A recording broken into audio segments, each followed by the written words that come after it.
শুনুন, আমার মানুষের প্রতি বিশ্বাস আছে। আমি 365 দিন কাজ করি।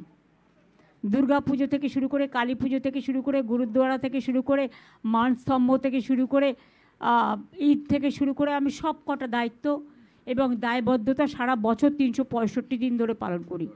আমার কাছে এটা একদিনের লড়াই নয়, 365 দিন মানুষের সাথে থাকি। কাজে এটা নিয়ে কোয়েশ্চেন না করাটাই বেটার। তখন মুখ্যমন্ত্রীকে বলতে হচ্ছে যে আমি 365 দিন ভবানীপুরের জন্য কাজ করি, নিজে বলতে হচ্ছে। তো এটাই তো ফলাফলটা কি হবে তার বার্তা দেবে। নন্দীগ্রামেও আমাদের বিরোধী দলনেতাই জিতবে। দাদা, আপনাদের প্রথম ভবানীপুরে কি হবে? আপনি তো বলুন নন্দীগ্রাম বিরোধী দলনেতা, ভবানীপুরে কি হবে? ভবানীপুরে কি হবে? শুভেন্দু অধিকারী দলের কাছে আবেদন করেছিল যে আমি নন্দীগ্রামে জেতার পর গত 5 বছর যাবৎ আমার জয়কে লোডশেডিং এর জয় বলে তৃণমূল প্রচার করেছে। সেজন্য মুখ্যমন্ত্রী যেখানে দাঁড়াবেন আমি সেখানে দাঁড়াতে চাই।